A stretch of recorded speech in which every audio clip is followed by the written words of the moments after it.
day, great day, great day. Good morning, friend. This is Rich Wall Street Williams here, and I wanted to take some time, part of a segment that I call Real Talk. The Real Talk is geared towards real estate agents. What are 6 things that top producers do to gain the advantage in any market? Some 6 things. So over the years, as I've traveled and I've done training, I've put together a short list of what I think and what I believe that are 6 things that top producers do. Now, if you see this video, you're a top producer, and you say, Rich, add this to the list or take it away from the list. I'm certainly will consider that, because you're the top producer that we're talking about. What this is, if we can do an autopsy or anatomy on what a top producer in real estate looks like. For me, from my perspective, again, this perspective is from, as a real estate professional. I got my real estate license in 2002. Had early success in real estate. Got to a place where I was traveling and training, and so I started working with realtors and interacting with top producing realtors, helping them scale up their businesses, organize their businesses, etc. And so this is just an anatomy of what I saw that was some consistent keys or characteristics, maybe is a better word, that I saw in top producers across the U.S. So let's get right into the 6 things that I believe top producers do to gain the advantage. A little bit more about me. Again, Rich Wall Street Williams. I am the Chief People Officer and Coach for Momentum Consulting. I've been doing this for 15 plus years. I've helped over 14,000. I've had the opportunity to work with over 14,000 sales professional, entrepreneur, business owners, amassed more than $153 million in sales. And so the only reason why I share that is so that you know that I'm not a novice at this and there's a track record of success. Now here's a quick survey, and hopefully you can see this well. A quick survey. How many of you have been in real estate less than a year? Raise your hand. Okay, great. How many of you have been in real estate less than, let's say, 2 to 5 years? Been in real estate at least 2 to 5 years? Raise your hand. Okay, fantastic. How many of you have been in real estate 5 to 10 years? Raise your hand. How many in real estate 10 to 20 years? How many have been in real estate since it's been invented? Let me see your hand. You've been around since real estate has been invented. Here's a fact. 100% of people who come into real estate have high expectation. 100% of everyone that comes into real estate, they have high expectation. And the reality is that only 30% succeed. So 3 out of 10, roughly 3 out of 10 of those individuals that have high expectations in real estate, only 3 out of 10 succeed. I read a stat not too long ago, about 12 or 13 years ago, and it said that, and this stat was from the National Association of Realtors, and the National Association of Realtors reported that I think it was something like 70 or 80% of real estate professionals, they failed in real estate. The first 12 to 36 months, roughly. So that's about 3 out of 10. 100% have high expectation. 3 out of 10, 30% actually succeed. And those that and I begin to take a look at those that were failing in real estate. So we got some training that we're rolling out later. That's focusing on for the realtors that are 5 years and less. We got some really specific things that we're doing as it relates to that. But for today, 100% of realtors have a high expectation, and only 3 out of 10 succeed. So why do only 30% succeed? The 30% that succeed have mastered 6 things. 70% quit because they never learned to do what? To be in control of the real estate business. 70% fail in real estate because they never learned to be in control in real estate. Understand this, friend, that you have to work in your real estate business, and you also have to work on your real estate business. Now that's 2 different things. Working in your business is what I call the grind, the hustle, the day-to-day, the transaction, the going on listing appointments, the making the phone calls, shooting videos, posting on social media. That's working in your business. Working on your business is a strategy. You take what I refer to as a 10,000 foot view, and you look down on your real estate business and you put the processes in place, you put the procedures in place, you put the protocols in place, you determine who, what, when, and where, and how, right? That's working on your business. But 70%, 70% fail in real estate because they never learn to be in control. The people who are in control of their careers are in control because they've mastered six things. Now, listen, friend. If I were you, and if you were distracted by other things going on right now, I would not be distracted. I would get out a pen or a pencil. I would open up a notepad on my phone or my whatever device you're using and to start taking notes because they master six things. So what I've been able to do is help 14,000 people with the training, help them have 200% increase. 1.9 million average in production in 78 days, and that number has decreases. Now, depending on the market, then that 1.9 million is based upon an average sale price of about 185,000 in your market. If your average sale price is 450, well, you just you add the numbers appropriately. By the way, my mindset about real estate is that it's easy to succeed in real estate, friend. It is absolutely hard to fail. It's easy to succeed in real estate. It's hard to fail. But listen, you increase your production because you have to gain control. You have to get in control of your real estate business. So ask me, how do you increase 200% production? How do you become a lister? How do you do 1 million plus, 2 million, or 3 million plus, depending upon the average sale price in your market? How do you go from good to great? How do you get in control of your life, friend? And you do it by mastering these six things. And again, if I were you, now I would be leaning in and I would take some good notes. You master six things. The first thing that top producers do is they increase their prospect base. What's the definition of a prospect? A prospect is someone thinking of selling their home either now or in the future. Someone thinking of selling their home or someone thinking of buying a home either now or in the future. They are what I refer to as a prospect. Now, oh, by the way, we got this 5-day challenge that we're rolling out. And we're going to look at the 4 laws of lead generation and how to build that database, so when you see the 0 to hero 5-day challenge, you want to check that out. All right. So how do you find prospects? Well, a couple of different ways you can find prospects. You can sit in the office at Hope, right? Twiddle your thumbs. You can go knock on doors. Some realtors are still out knocking on doors. You can send out mail or emails or text messages. You could use the telephone, right? Some people refer to it as cold calling. I call it dialing for dollars. When I use a telephone, and I did some training on our Facebook group, 0 to Hero Facebook group, private Facebook group. If you want to be part of that, just let me know. I did some live phone calls. I'm going to do some live phone calls later today just for sell by owners. That's how you find prospect. Why for sell by owners? Because they want to sell their house. Why expired listings reach? Because they tried to sell their house. But you want to find prospects. What is your process or your method, or how do you find prospects? Right? Because top producers, they prospect. They find prospects. That's what they do. The second thing that top producers do better than anyone else, and I'm only talking about the 30% that succeed in real estate, is that they have this attitude that somebody is thinking of selling real estate. They just don't know where I'm at. Someone is thinking of selling real estate. They just don't know where I'm at. Someone is thinking of buying real estate. They just don't know where I'm at. Top producers, they develop a process, a 1, 2, 3 process.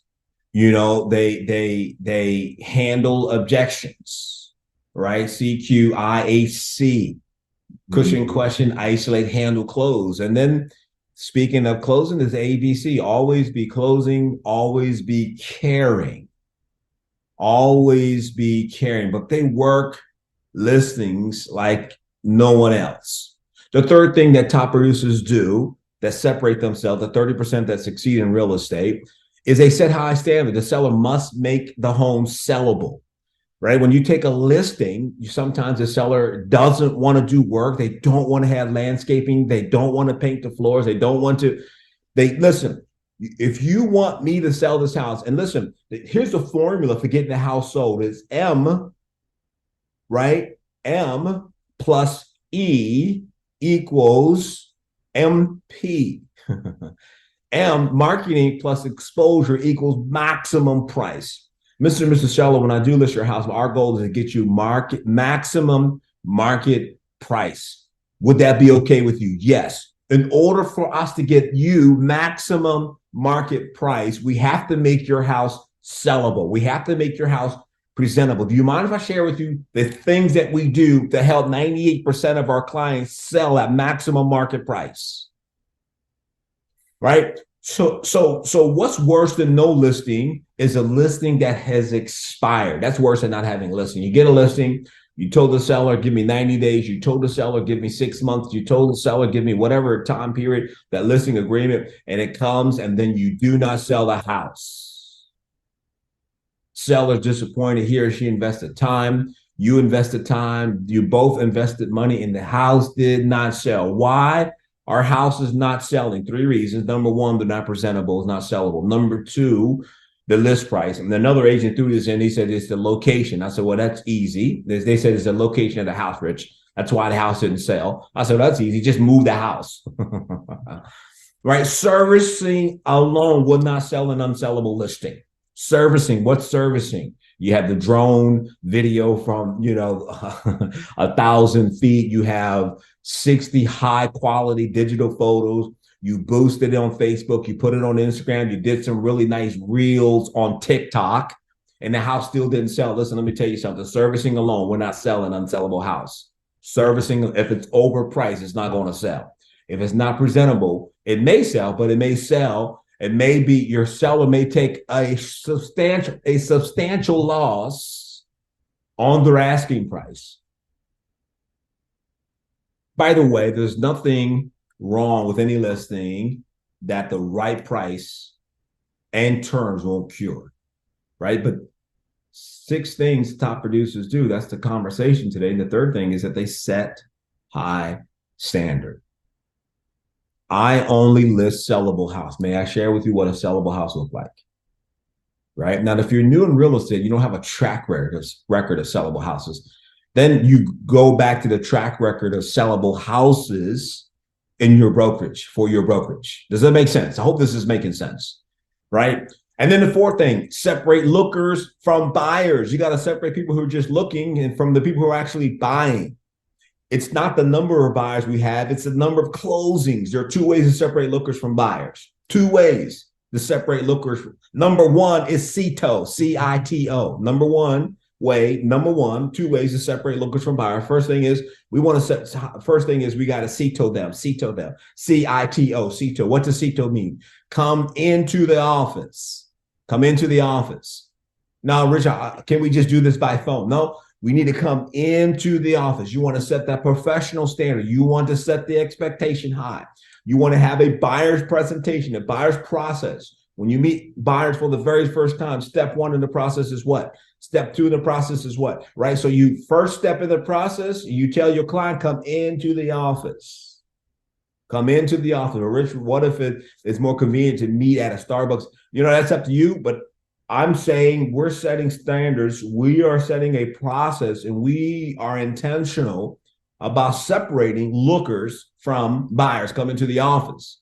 Number 2 is have a step-by-step process for all your buyers. 2 things you do to separate lookers from buyers. Number 1, come into the office. Number 2, step-by-step process. What kind of process? Help me out, class. Step-by-step process. Let me say it one more time. Make sure that you got it. What kind of process do we have? A step-by-step process for how many of your buyers? All of your buyers. How many of your buyers? Let me hear it. Right. All of your buyers, a step-by-step process. The 5th thing that top producers do better than anyone else is they become a technique. They become a technique. When was the last time that you subscribed to a technique? When was the last time you learned a new technique as it relates to your selling process? When was the last time that you read a book, you saw a podcast, right? You read an article, a blog on you becoming a professional realtor or becoming a technique. Real estate is the product in which we deal. However, friend, we are in the process of selling. What does it mean selling? What does it mean to sell? It means to crystallize the thinking of another person in a transaction for the good and or for the bad. So we are in we're in the profession of selling. We're in the profession of selling. What are we? We are in the profession of selling. Understand this, that we have to serve first and then we sell second. We have to serve first and then we sell second, right? So you got to become a technique. And the sixth thing that top producers do better than anyone else is their attitude.